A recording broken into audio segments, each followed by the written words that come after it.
Hello friends, आज हम करने जा रहे हैं सीटेट का 2021 का पेपर है। ये 2021 सीटेट दिसंबर 2021 का। तो देखो, आप ये करोगे तो इससे आपको एक आइडिया हो जाएगा कि किस तरह से प्रश्न आते हैं।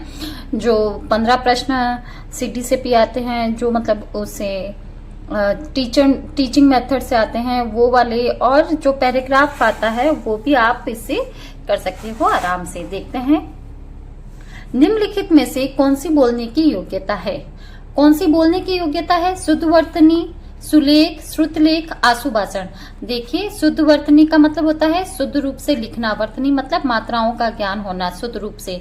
सुलेख का मतलब हो गया लिखना। श्रुतलेख का मतलब हो गया डिक्टेशन। लेकिन आशुभाषण, आशुभाषण का मतलब होता है शीघ्रता से बोलना। मतलब जो जल्दी से, मतलब उनको क्विक कोई भाषण दिया जाए और वो शीघ्रता से बोल दे उसके बारे में। तो आशुभाषण का मतलब होता है हाजिर जवाबी या फिर हाजिर रूप से बोलना। तो बोलने की योग्यता क्या है? आशुभाषण। रेडियो अधिगम सामग्री है। अब देखो, रेडियो अधिगम, रेडियो में सिर्फ सुना जाता है, ना तो दृश्य अधिगम सामग्री है, वो उसमें कुछ भी दिखाई नहीं देता है। श्रव्य दृश्य नहीं है, वो सिर्फ क्या है? श्रव्य अधिगम सामग्री है, सिर्फ उसमें सुना जाता है। ध्वनि, शब्द एवं वाक्य रचना का ज्ञान देना हिंदी शिक्षण का कौन सा उद्देश्य है? मतलब ध्वनि, शब्द, वाक्य रचना का ज्ञान देना। यहाँ पर गौर करना, इनका ज्ञान देना, मतलब वाक्य कैसे बनते हैं, इनकी रचना का ज्ञान देना हिंदी शिक्षण का कौन से उद्देश्य हो सकता है? तो ये सृजनात्मक उद्देश्य मीन्स कंस्ट्रक्टिव नॉलेज है। हम उन्हें वाक्य को कंस्ट्रक्ट करना सिखा रहे हैं। शिक्षक श्याम पट, कॉपी, स्लेट पर अक्षरों पर लिख देता है और छात्रों को कहता है कि इन अक्षरों को देखकर नीचे स्वयं उसके उसी प्रकार के अक्षर बनाएं। मतलब देखकर उसका उसी तरीके से शब्द बनाने की जो विधि है वो जैक्टॉट विधि में होता है। देखकर सेम वैसा के वैसे वर्ण बनाना, लेटर बनाना, वो किसकी विधि के अंदर आता है? जैक्टॉट विधि के अंदर। मॉन्टेसरी विधि के अंदर खेल की होती है। पेस्टोलॉजी एक तरीके की प्रोजेक्ट मेथड के अंदर है, और अनुकरण के अंदर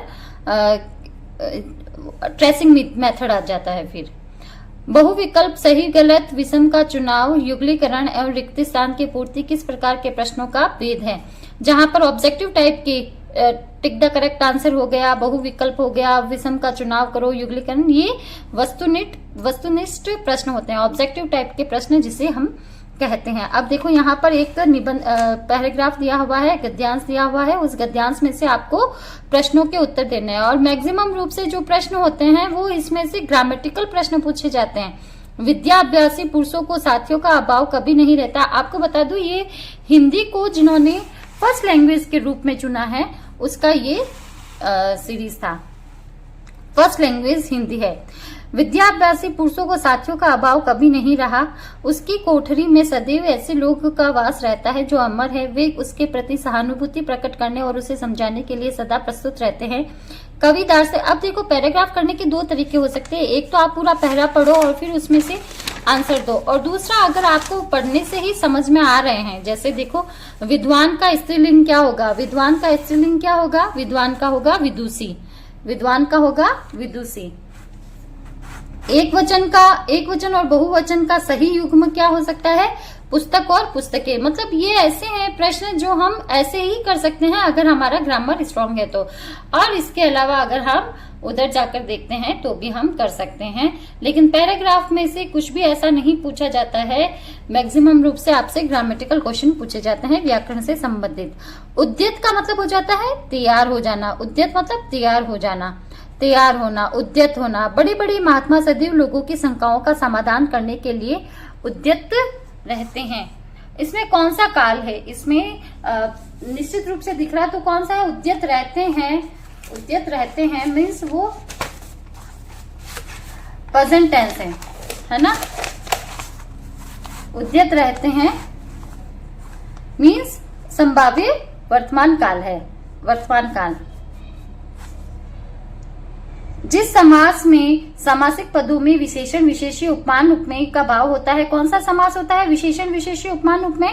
अब मैंने बताया था उसमें होता है कर्मधारय समास। देखो, द्विगु समास में तो पहला जो होएगा शब्द पूर्व पद होएगा वो संख्यावाची होएगा, द्वंद्व के अंदर कॉन्फ्लिक्ट होएगा, बीच में हाइफन साइन योजक चिन्ह होएगा और बहुव्रीहि समास में कोई अन्य पद प्रदान होएगा और रूढ़ अर्थ होएगा। विशेषण विशेष्य का भाव कर्मधारय समास में होता है, जैसे नीलकंठ, कंठ नीला है, या फिर जैसे नील गाय हो गया, जैसे काली मिर्च हो गया, मिर्च यहाँ पर विशेषण पद है और काला उसका, मिर्च यहाँ पर विशेष्य पद है और काली उसका विशेषण हो गया। तो कर्मधारय समास में विशेषण विशेष्य भाव होता है। डॉक्टर चंद्रा अदम्य साहस की धनी थी, इसमें विशेषण है, तो यहाँ पर विशेषण का भेद पूछ लिया। विशेषण 4 प्रकार के होते हैं, विशेषण 4 प्रकार के हो सकते हैं, जैसे परिमाणवाचक, गुणवाचक। अब गुणवाचक में काल, ये जो गुणवाचक है इसमें क्वालिटी आएगा। अब यहाँ पर साहस होना एक तरह की क्वालिटी है, तो ये गुणवाचक है। जहां पर परिमाण मतलब जहां पर संख्यावाचक दे दी जाए, तो वहां पर जहां पर जैसे 5 आम हो गया तो वो परिमाणवाचक हो गया, है ना। और जैसे व्यक्तिवाचक, पुरुषवाचक सर्वनाम अलग होंगे और संकेतवाचक सर्वनाम अलग होंगे। यहाँ पर गुणवाचक सर्वनाम है। निम्नलिखित में से उद्धरण के लिए प्रयुक्त किया जाने वाला चिन्ह है। उद्धरण चिन्ह कौन सा होगा यहाँ पर, जहां पर इस तरीके से किसी चीज को हाईलाइट करके उद्धृत किया जाता है, इस तरीके से वो होता है उद्धरण चिन्ह। ये है अर्धविराम, ये है निर्देशक चिन्ह भी है, और अगर छोटा होता तो इसे योजक चिन्ह कहते हैं, और ये है पूर्ण विराम। उस शिक्षा छात्री का नाम बताइए जिन्होंने, एक स्कूल बाग है, अध्यापक उसका माली है और बच्चे पौधे के समान है, किसने कहा था। देखो फ्रोबेल, जिन्होंने खेल विधि दी थी, जिन्होंने खेल विधि के बारे में बताया था, फ्रोबेल ऐसे मनोवैज्ञानिक हुए हैं जिन्होंने कहा था कि स्कूल एक बाग है, अध्यापक उसका माली है और बच्चे पौधे के समान हैं। और जिस प्रकार एक बाग के अंदर हर पौधा अलग होता है, हर फूल अलग होता है, उसी प्रकार एक कक्षा में हर बच्चा अलग अलग होता है, हर बच्चे की अलग अलग क्वालिटी होती है, हर बच्चे में अलग अलग गुण होते हैं, और हर बच्चे का अपना, जैसे हर फूल अपने आप में अलग रंग लिए हुए, अलग खुशबू लिए हुए होते हैं, तो हर बच्चा भी अपने आप में एक अलग क्वालिटी लिए हुए होता है। राष्ट्रपिता महात्मा गांधी द्वारा प्रवर्तित बेसिक शिक्षा। अब राष्ट्रपिता महात्मा गांधी ने कौन सी शिक्षा दी थी, बेसिक शिक्षा। उसका मुख्य सिद्धांत यही था कि मातृभाषा के माध्यम से शिक्षा प्रदान करना। तो यहाँ पर आगे चलते हैं हम, देखिए सुखी और सफल,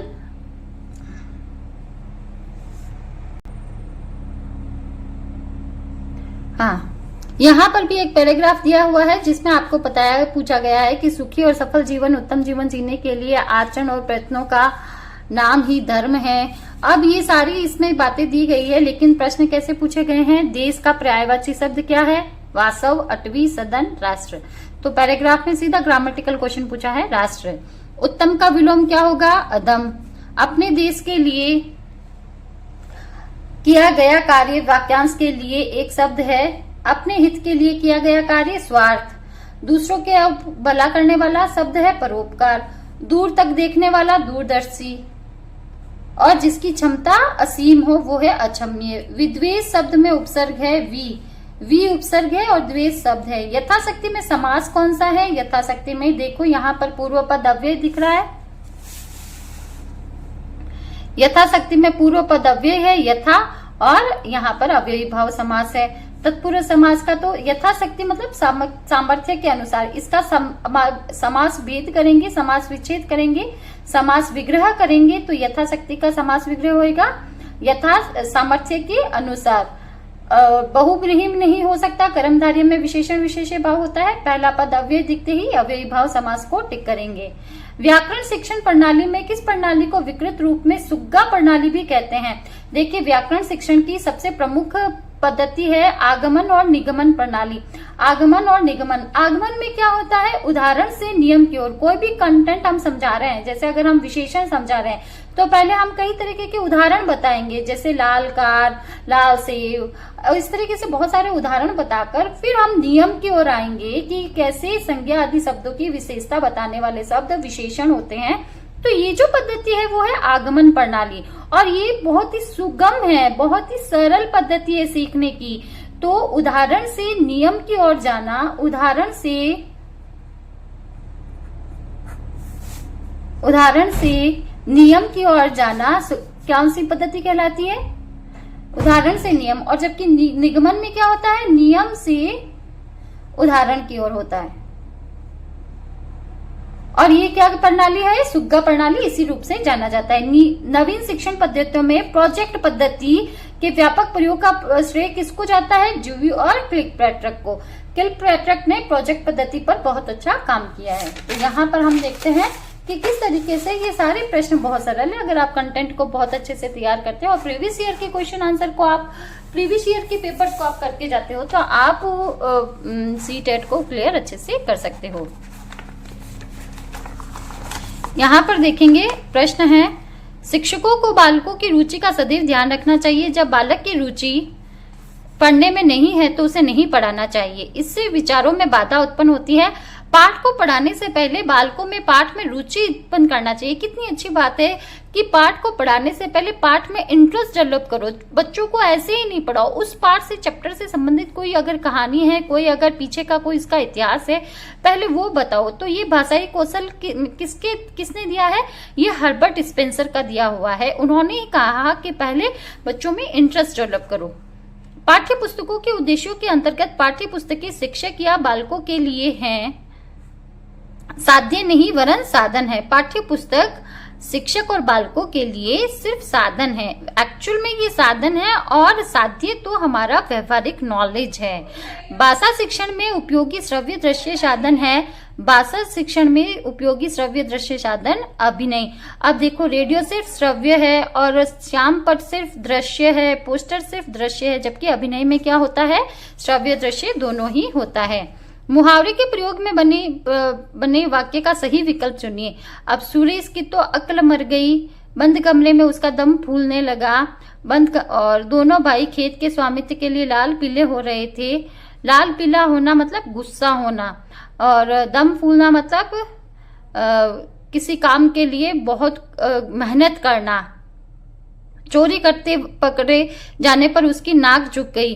अब नाक झुक जाना मतलब अपमानित महसूस करना, और चोर कभी चोरी करते अपमानित महसूस नहीं करता। देखो यहाँ पर दोनों भाई खेत के स्वामित्व के लिए लाल पीले हो रहे थे, मतलब गुस्से हो रहे थे। लाल पीला होना, गुस्सा होना, दोनों भाई खेत के स्वामित्व के लिए लाल पीले हो रहे थे, ये सही है। दम फूलना मतलब बहुत मेहनत करना, जो बंद कमरे में नहीं होता, बंद कमरे से दम घुटने लगता है। दम फूलना मतलब दम घुटना नहीं हो, दम घुटना होता तो सही होता। सुरेश की तो अक्ल मर गई है, मतलब सुरेश तो बेवकूफ है। अक्ल मर गई मतलब बेवकूफ। हिंदी भाषा में कितने अंग होते हैं, वाक्य के कितने अंग होते हैं, वाक्य के अंग है। तो वाक्य के दो अंग होते हैं, एक तो उद्देश्य होता है और एक विधेय होता है। हाँ, खुद श्रीमान बैंगन खाए औरों को परहेज बताए, लोकोक्ति का सही अर्थ क्या है। ये देखिए, लोकोक्ति का सही अर्थ क्या होगा कि केवल दूसरों को सलाह देना लेकिन उसे व्यवहार में ना लेना। खुद श्रीमान बैंगन खाए और औरों को परहेज बताए, तो इसका सही होगा कि दूसरों को सलाह दी जाती है और खुद व्यवहार में नहीं लाता। अब परोपकार में संधि कौन सी है, परोपकार का संधि विच्छेद करेंगे तो पर प्लस उपकार होएगा, और अ और उ मिलके ओ बन रहा है परोपकार, और किस में बनता है, गुण संधि में। गुण संधि में अ और उ मिलके ओ बन जाता है, अ और ई मिलके ए बन जाता है, अ और ई मिलकर अर बन जाता है। मुझे विश्वास है कि उन्हें किसी अन्य बंदी से मिलने नहीं दिया जाता है। ये किस प्रकार का वाक्य है, सरल है, संयुक्त है, साधारण है। मैंने बताया था सरल सिंपल सेंटेंस होता है, संयुक्त में बीच में और, तथा, यथा ये लग जाता है, और मिश्र जो वाक्य है वो दूसरा वाक्य जो है वो पहले वाक्य में डिपेंडेंट होता है। मुझे विश्वास है, ये पहला वाक्य हो गया कि उन्हें किसी अन्य बंदी से मिलने नहीं दिया जाता था, ये दूसरा वाक्य इस पर डिपेंडेंट है, तो ये मिश्र वाक्य का उदाहरण है। आपका जीवन सुखमय हो, अर्थभेद के आधार पर यह किस प्रकार का वाक्य है। आपका जीवन सुखमय हो, बताइए। जहां पर ब्लेसिंग्स हो, इच्छा हो, वो इच्छावाचक सेंटेंस होता है। विधानवाचक जो सेंटेंस होता है वो सरल सेंटेंस होता है। विधानवाचक का मतलब होता है जो सामान्य है, जैसे सूरज पूर्व से उगता है, पृथ्वी गोल है, इस तरीके के वाक्य जो विधानवाचक है ना, राम विद्यालय जाता है, ये विधानवाचक है। संकेतवाचक होता है, एक वाक्य दूसरे वाक्य पर डिपेंडेंट होता है। लाइक जैसे अगर तुम यदि तुम अच्छा पढ़ाई करते तो तुम पास हो जाते, दूसरा वाक्य एक दूसरे पर डिपेंडेंट है, तो ये संकेत के अंदर आता है। और जैसे कोतेसा हो गया, जिसकी लाठी उसकी भेस हो गई। और आज्ञावाचक के अंदर ऑर्डर देने के अर्थ में आता है, जैसे आप सभी खड़े हो जाओ, है ना, आप सभी उठ जाओ, तो इस तरीके का आज्ञावाचक है। इच्छावाचक के अंदर किसी की ब्लेसिंग्स होती है, आशीर्वाद होता है, आपका जीवन सुखमय हो, आपकी यात्रा मंगलमय हो। तो इस प्रकार से यहाँ पर देखो मैंने आपको इस जो 30 क्वेश्चंस आते हैं हिंदी के अंदर, जिसकी लैंग्वेज हिंदी 1 चुनी गई है, वो 2021 का मैंने आपको CTET का पेपर यहाँ पर करवाया है। अब देखो आगे इसमें जो लैंग्वेज 2 के रूप में अगर आप हिंदी चुनते हो तो वो भी यहाँ पर दी हुई है। संस्कृत भी है यहाँ पर, हम संस्कृत को भी सॉल्व करेंगे। देखो हिंदी जो दूसरे लैंग्वेज के रूप में चुनता है, हिंदी जो भाषा 2 के रूप में चुनता है, वो ये करेगा। तो यहाँ पर दूसरी लैंग्वेज वाला भी हाँ, ये हम कल की क्लास में करेंगे। आपको ये कंटेंट अगर हेल्पफुल लग रहा है तो आप प्लीज सब्सक्राइब करिए चैनल को, लाइक करें वीडियोस को। Thank you so much.